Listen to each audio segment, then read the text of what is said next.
কিছুক্ষণের মধ্যেই কিন্তু বৃষ্টিপাত চলে আসবে পশ্চিমবঙ্গ এবং বাংলাদেশের বেশ কিছু জায়গাতে। পাশাপাশি আবহাওয়ার বিরাট বড় পরিবর্তন হতে চলেছে কিছু দিনের মধ্যেই। তার সঙ্গে সঙ্গে আসতে চলেছে ভয়ঙ্কর লেভেলের নিম্নচাপ। তো সম্পূর্ণ ভিডিওটা দেখতে থাকুন, তাহলেই পুরো ব্যাপারটা ক্লিয়ার হয়ে যাবে এবং কোন এলাকা থেকে আপনি ভিডিওটি দেখছেন সেটি অবশ্যই কমেন্ট করে জানিয়ে দিন। তো আজকে কিছুক্ষণের মধ্যেই বৃষ্টিপাতের সম্ভাবনা রয়েছে, আজ অর্থাৎ ১৩ তারিখ, ১৩ই মার্চ। তো আজকে শুক্রবার রাত্রের দিকে, সন্ধ্যে ৭টা ৮টার দিক করে চৌমাথানির দিক থেকে, নোয়াখালীর দিক থেকে বৃষ্টিপাতের সম্ভাবনা রয়েছে। এছাড়াও বৃষ্টিপাতের সম্ভাবনা আমরা আরো বেশ কয়েকটা এলাকার দিকে তাকাবো। ওভারঅল বলা যেতে পারে ফেনীর দিক থেকে বৃষ্টিপাত রয়েছে, তার সঙ্গে বৃষ্টিপাত রয়েছে সিলেটের দিকে। যদি সিলেটের দিকে তাকাই, আমরা সেখানেও দেখতে পাবো যে বৃষ্টিপাতের সম্ভাবনা কিন্তু ভালো মাত্রায় রয়েছে এবং আমরা দেখতে পাচ্ছি যেটা আহ, কানাইঘাট, এই জায়গা থেকে কিন্তু বৃষ্টিপাতের সম্ভাবনা রয়েছে। আমরা আর কোথায় বৃষ্টিপাত সম্ভাবনা রয়েছে সেই জায়গার দিকে তাকাবো। পাশাপাশি পশ্চিমবঙ্গের দিক থেকে যদি আমরা তাকাই, সেখানেও বৃষ্টিপাত রয়েছে। দেখুন, শিলিগুড়ির দিক থেকে যদি আমরা তাকাই, হালকা ফুলকা বৃষ্টিপাতের সম্ভাবনা রয়েছে, তবে বৃষ্টিপাতের পরিমাণটা যদি আমরা দেখি খুবই কম, ২.৬ মিলিমিটার থেকে ২.৭ মিলিমিটার। পাশাপাশি বাংলাদেশের বুড়াবুড়ির হাটের দিক থেকে যদি আমরা তাকাই, সেখানেও বৃষ্টিপাতের সম্ভাবনা রয়েছে। এছাড়াও কিন্তু আমরা হলদিবাড়ি, জলপাইগুড়ি এই সমস্ত এলাকার দিক থেকে, মেঘলিগঞ্জের দিক থেকেও বৃষ্টিপাত পাচ্ছি। পাশাপাশি আমরা বৃষ্টিপাত পাচ্ছি কোচবিহারের সাইডে, কোচবিহার এবং আলিপুরদুয়ারের দিক থেকে যদি আমরা তাকাই, সেখানেও কিন্তু বৃষ্টিপাত রয়েছে।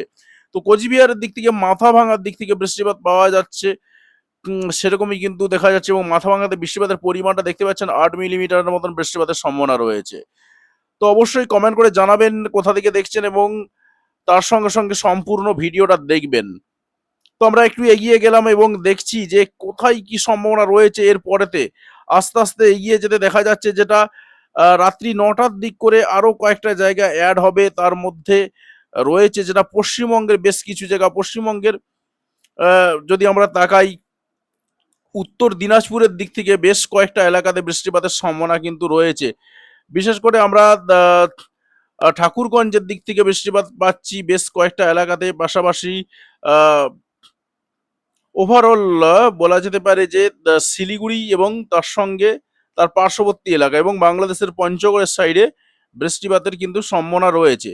এর বাইরেও কিন্তু সম্ভাবনা রয়েছে বাংলাদেশের দিক থেকে, ব্যাপক পরিমাণে বৃষ্টিপাতের সম্ভাবনা রয়েছে সিলেটের দিক থেকে। আমরা যদি সিলেটের দিকে তাকাই, সেখানে আমরা পাচ্ছি বৃষ্টিপাতের সম্ভাবনা রয়েছে সেই একই জায়গাতেই, অর্থাৎ কানাইঘাটের দিক থেকে বৃষ্টিপাতের সম্ভাবনা রয়েছে। এছাড়াও কিন্তু গোটা সিলেটের একেবারে পশ্চিমের দিকের বৃষ্টিপাতের সম্ভাবনা কিন্তু, একেবারে পূর্বের দিকের বৃষ্টিপাতের সম্ভাবনা কিন্তু সব থেকে বেশি রয়েছে সিলেটের একেবারে পূর্ব সাইডে। তো আমরা একটু এগিয়ে যাব এবং দেখবো যে আর কি সম্ভাবনা তৈরি হচ্ছে, আর কোথায় কিরকম সম্ভাবনা তৈরি হচ্ছে সেই জায়গার দিকে তাকাবো। আমরা একটু এগিয়ে গেলাম এবং দেখছি যেটা রাত্রের দিকে এবং রাত্রি ১২টার পরে পরে ব্যাপক পরিমাণে বৃষ্টিপাতের সম্ভাবনা রয়েছে উত্তরবঙ্গের, বিশেষ করে আহ কোচবিহারের সাইডে এবং আলিপুরদুয়ারের বেশ কিছু এলাকার দিকে। দেখতে পাচ্ছেন কোচবিহারের মাথা ভাঙার দিক থেকে যদি আমরা তাকাই, সেই এলাকাতে কিন্তু বৃষ্টিপাতের সম্ভাবনা রয়েছে। কোচবিহারে প্রায় ১৯ মিলিমিটার মতন বৃষ্টিপাতের সম্ভাবনা রয়েছে। স্বাভাবিকভাবে কিন্তু আলু চাষিদের একটু ভাবতে হচ্ছে এই সময়টাতে। যে এছাড়াও আমরা বাংলাদেশের দিক থেকে যদি তাকাই, সেখানেও কিন্তু হাতীবান্ধার দিক থেকে বৃষ্টিপাত পাচ্ছি এবং সেখানেও ব্যাপক পরিমাণে বৃষ্টিপাতের সম্ভাবনা কিন্তু দেখতে পাওয়া যাচ্ছে। তো আমরা এছাড়াও কিন্তু যেটা পাচ্ছি পঞ্চগড়ের দিক থেকে একদম কন্টিনিউয়াসলি বৃষ্টিপাত এবং সিলেটের দিক থেকেও কিন্তু মারাত্মক বৃষ্টিপাতের সম্ভাবনা রয়েছে। তো আমরা আরেকটু এগিয়ে গেলাম এবং আমরা গোটা ১৪ তারিখটা দেখে নেবো। গোটা ১৪ তারিখটাতে দেখতে গিয়ে আমরা যা দেখতে পাচ্ছি, গোটা সিলেট জুড়ে, মৌলভীবাজার জুড়ে ব্যাপক পরিমাণে বৃষ্টিপাতের সম্ভাবনা রয়েছে এবং আপনারা দেখতেই পাচ্ছেন মারাত্মক পরিমাণে এই সমস্ত এলাকার দিক থেকে বৃষ্টিপাতের সম্ভাবনা রয়েছে। বিশেষ করে মৌলভীবাজার এবং তার পার্শ্ববর্তী পুরো এলাকাটা, আমি আর প্রত্যেকটা এলাকা বলছি না, ওভারঅল কিন্তু সমস্ত জায়গাতে সম্ভাবনা রয়েছে। তার সঙ্গে সঙ্গে বাংলাদেশের পঞ্চগড়ের দিক থেকে ঠিক এই জায়গাটাতেই কিন্তু বৃষ্টিপাত বারে বারে হতে চলেছে, সেরকমই দেখতে পাওয়া যাচ্ছে। আমরা আরো একটু এগিয়ে যাব এবং দেখবো যে আর কি সম্ভাবনা রয়েছে এবং আমরা ১৪ তারিখটা খুব ধীরে সুস্থে এগাবো এবং সারাটা দিনের বৃষ্টিপাত কোথায় কি হতে পারে সেই জায়গাটার দিকে নজর রাখবো। আমরা দেখলাম যেটা কোচবিহার এবং আলিপুরদুয়ারে কিন্তু বৃষ্টিপাতের ধারা অব্যাহত থাকবে ১৪ তারিখেও এবং ১৪ তারিখে বেলা ১০টার পরে পরে একটু হয়তো কমবে, কিন্তু একেবারে যে কমে যাবে এমনটা কিন্তু নয়।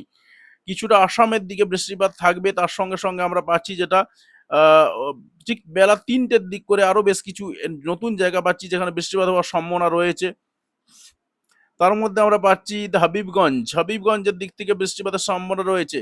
ত্রিপুরার আমবাসার দিক থেকে বৃষ্টিপাতের সম্ভাবনা রয়েছে। ওভারঅল কিন্তু দেখতে পাওয়া যাচ্ছে অনেকগুলো এলাকাতেই কিন্তু বৃষ্টিপাতের সম্ভাবনা রয়েছে। আমরা দেখব যে আর কি সম্ভাবনা রয়েছে, আর কি কোথাও বৃষ্টিপাত হবে? তো আরেকটু এগিয়ে যাচ্ছি এবং দেখে নেব যে আর কি সম্ভাবনা তৈরি হচ্ছে। আরেকটু এগিয়ে গেলাম এবং দেখছি যেটা যে বৃষ্টিপাতের সম্ভাবনা কিন্তু সন্ধ্যে ৬টার দিক করেও বৃষ্টিপাতের সম্ভাবনা রয়েছে এবং বাংলাদেশের দিক থেকেই রয়েছে। বাংলাদেশের গোটা সিলেট ডিভিশনের দিক থেকে সবথেকে বেশি বৃষ্টিপাত রয়েছে। তার সঙ্গে আমরা পাচ্ছি যেটা কুমিল্লার সাইডে। কুমিল্লার সাইডেও কিন্তু বৃষ্টিপাত রয়েছে। আমরা তার সঙ্গে ত্রিপুরার দিক থেকে বৃষ্টিপাত পাচ্ছি। ত্রিপুরার আগরতলায় বৃষ্টিপাত রয়েছে। এদিকে কসবা যেখানে বৃষ্টিপাত রয়েছে। এছাড়াও রয়েছে নবীনগরের দিক থেকে বৃষ্টিপাত রয়েছে। ওভারঅল বলা যেতে পারে অনেকগুলো এলাকাতেই কিন্তু আমরা বৃষ্টিপাত পাচ্ছি। তো আমরা ১৪ তারিখটা ওভারঅল সন্ধ্যে ৬টা অবধি এগিয়ে এসেছি। আর একটু দেখবো যে আর কি সম্ভাবনা রয়েছে। তো আরেকটু এগিয়ে যেতেও আমরা পরিস্থিতি প্রায় দেখতে পাচ্ছি একই রকম অবস্থা। ওভারঅল বেশ কিছু এলাকায় বৃষ্টিপাত রয়েছে। এবার একটু চটপট কেটে চলে যাবো এবং দেখে নেব যে কি সম্ভাবনা। দেখুন ১৫ তারিখে গোটা বাংলাদেশ জুড়েই প্রায় বৃষ্টিপাত রয়েছে। বেশিরভাগ জায়গাতেই। এবং ১৬ তারিখে উত্তরবঙ্গে ব্যাপক বৃষ্টিপাতের সম্ভাবনা দেখতে পাওয়া যাচ্ছে। ওভারঅল দেখা যাচ্ছে যেটা চারিদিক থেকেই ভালো মাত্রায় বৃষ্টিপাত পরিলক্ষিত হবে। এবারে আমরা ঠিক ঝড়ের দিকে তাকাবো। যে নিম্নচাপ আসার সম্ভাবনা রয়েছে সেই নিম্নচাপের দিকে তাকাবো। আপাতত আর দেখব না কারণ আপনারা এত রাত দেখবেন না। আপনারা যদি দেখতেন সেই জায়গাতে দাঁড়িয়ে আমি কিন্তু পুরো জায়গাটাই দেখাতাম। তো আমরা একটু বায়ুর ঝাপটা মোড়ে চলে গেলাম এবং যে ঝোড়ো হাওয়া আসার সম্ভাবনা রয়েছে সেই দিকে তাকাবো।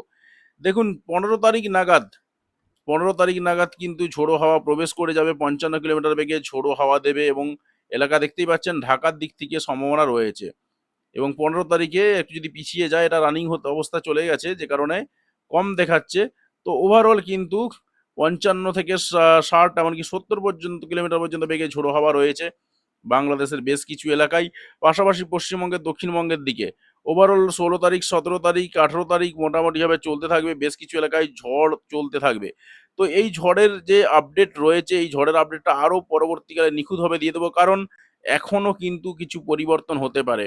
এবং শুধুমাত্র দক্ষিণবঙ্গ নয় আপনারা দেখতে পাচ্ছেন উত্তরবঙ্গেও কিন্তু এই ঝড় পরিলক্ষিত হবে এবং ব্যাপক পরিমাণে ঝড় দেবে এবং ২২ তারিখ ২৩ তারিখও রয়েছে। তবে এই মুহূর্তে কি কোনো জায়গায় ঝড় রয়েছে? সেই জায়গাতে আমরা তাকাবো। এই মুহূর্তে যদি আমরা তাকাই এবং দেখার চেষ্টা করি আমরা কিন্তু সেই মাত্রায় কোথাও ঝোড়ো হাওয়া দিতে দেখতে পাচ্ছি না। ঝোড়ো হাওয়ার কিন্তু সেইভাবে সম্ভাবনা নেই। অন্ততপক্ষে আজকে সম্ভাবনা নেই। কালকের দিকটা যদি আমরা এগিয়ে যাই এবং দেখার চেষ্টা করি যে কালকের দিনে কি কোনো রকম সম্ভাবনা রয়েছে? আমরা কালকের দিনেও কিন্তু এখনো পর্যন্ত সম্ভাবনা দেখতে পেলাম না খুব একটা। তবে ঠিক ১টার দিক করে আমাদেরকে একটু দাঁড়িয়ে যেতে হচ্ছে ১৪ তারিখ ঠিক ২টো পিএম। 2 পিএম এ দাঁড়িয়ে যেতে হচ্ছে তার কারণ দেখুন পশ্চিমবঙ্গে, দক্ষিণবঙ্গে ৪৩ থেকে ৪৫ কিলোমিটার বেগে ঝোড়ো হাওয়া বয়ে চলবে এবং পূর্ব মেদিনীপুর এবং সাউথ ২৪ পরগনা তার সঙ্গে রয়েছে কলকাতা। এবং বাংলাদেশের দিক থেকে রয়েছে খুলনা, বরিশাল এই সমস্ত গোটা ডিভিশনগুলো জুড়ে। কুমিল্লার দিক থেকেও একই রকম অবস্থা। গোটা ত্রিপুরা জুড়েও কিন্তু রয়েছে ৪৭ থেকে ৫০ কিলোমিটার বেগে ঝোড়ো হাওয়ার সম্ভাবনা। ওভারঅল কিন্তু অনেকগুলো জায়গাতেই ঝোড়ো হাওয়া হবে সেরকমই দেখা যাচ্ছে কালকেই এবং কালকেই একদম অর্থাৎ ১৪ তারিখেই। এবং আমরা আরেকটু এগিয়ে গেলাম ২টো থেকে শুরু করে যে ঝোড়ো হাওয়া চলবে মোটামুটিভাবে বেশ কিছু এলাকাতেই চলতে থাকবে। তবে দক্ষিণবঙ্গের প্রকোপটাই সবথেকে বেশি পরিলক্ষিত হচ্ছে। তো অবশ্যই আরো একবার বলব ভিডিওটা সম্পূর্ণ দেখবেন এবং কমেন্ট করে জানাবেন কোন এলাকা থেকে ভিডিওটি দেখছেন। তো আমি এবার একটু তাকাবো যে কেপ সূচকের দিকে। কোথাও কি কোনো রকম বজ্র বৃষ্টির সম্ভাবনা রয়েছে? মেঘ বা বজ্র বৃষ্টির সম্ভাবনা কি কোনো রকম রয়েছে? সেই দিকে আমরা একটু লক্ষ্য নজর করব। তো যদি আমরা একটু তাকাই কেপ সূচক কোথায় রয়েছে তো সেই দিকে তাতে করে পরিষ্কার পরিচ্ছন্নভাবে বোঝা যাবে যে ঘটনাটা কি ঘটতে চলেছে আগামী কিছুক্ষণের মধ্যেই। তবে তার সঙ্গে একটু উপগ্রহ চিত্রের দিকে আমরা একটু তাকাই। উপগ্রহ চিত্র কি বলছে এই মুহূর্তে? উপগ্রহ চিত্র যেটা বলছে মোটামুটিভাবে বৃষ্টিপাত চলছে বেশ কয়েকটা জায়গাতে। মেঘলা আকাশ রয়েছে তবে মেঘলা আকাশ থাকলেও সব জায়গাতে কিন্তু মেঘলা আকাশ নেই। মেঘলা আকাশ রয়েছে গোটা ত্রিপুরা জুড়ে। বাংলাদেশের বেশ কিছু এলাকা জুড়ে মেঘলা আকাশ রয়েছে। বিশেষ করে আর ঢাকা ডিভিশনের বেশ কিছু এলাকার দিক থেকে মেঘলা আকাশ দেখতে পাওয়া যাচ্ছে। কাপাসিয়ার দিক থেকে, টাঙ্গাইলের দিক থেকে একটু মেঘলা আকাশ রয়েছে।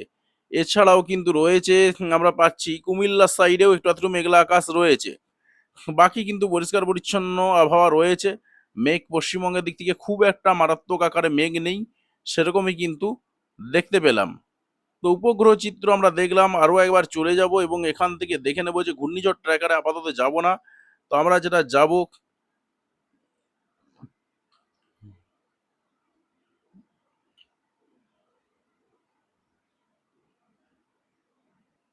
তো দেখুন কেপ সূচক যেটা বলছে পশ্চিমবঙ্গের দিক থেকে কিন্তু এবং বাংলাদেশের দিক থেকে মোটামুটিভাবে যে কোনো মুহূর্তে বাজ পড়ার সম্ভাবনা রয়েছে। কেপ সূচকের মান দেখছেন 3000-এর উপরে। স্বাভাবিকভাবেই বলা যেতে পারে পূর্ব মেদিনীপুর, পশ্চিম মেদিনীপুর, কলকাতা, সাউথ চব্বিশ পরগনা, নর্থ চব্বিশ পরগনা, হাওড়া, হুগলি, এই জায়গাগুলো কিন্তু একদম রেড লিস্টে রয়েছে। এখানে যে কোনো মুহূর্তে বাজ পড়তে পারে। পাশাপাশি খুলনা ডিভিশন, বরিশাল ডিভিশন, ঢাকা ডিভিশনের বেশ কিছুটা অংশ একরকম কেপ সূচকের মধ্যেই পড়ে রয়েছে। তার সঙ্গে সঙ্গে আমরা পাচ্ছি যেটা উত্তরবঙ্গও কিন্তু নিস্তার নেই। উত্তরবঙ্গের রাজশাহী ডিভিশন যদি আমরা দেখাই, সেখানেও কিন্তু একই রকম অবস্থা। মালদার দিক থেকেও কিন্তু দেখতে পাচ্ছেন কেপ সূচক 3000-এর উপরে রয়েছে। তো স্বাভাবিকভাবেই কিন্তু যে কোনো মুহূর্তে এই সময়টাতে ঝোড়ো হাওয়া, এবং তার সঙ্গে ঝোড়ো হাওয়া বলবো না, মেনলি বাজ পড়তে পারে সেই সম্ভাবনা কিন্তু তৈরি হয়ে রয়েছে।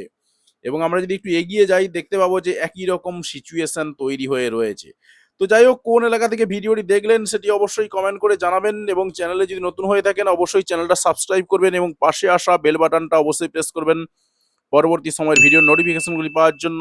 আর আপনি যদি ইতিমধ্যেই সাবস্ক্রাইব করে থাকেন তাহলে আপনাকে অসংখ্য ধন্যবাদ। অবশ্যই ভিডিওতে লাইক দিয়ে আমাদের উৎসাহ বাড়াবেন এবং বন্ধুদের সঙ্গে ভিডিওগুলি শেয়ার করতে কোনোভাবেই ভুলবেন না। ভিডিওটি দেখার জন্য আপনাকে অসংখ্য ধন্যবাদ।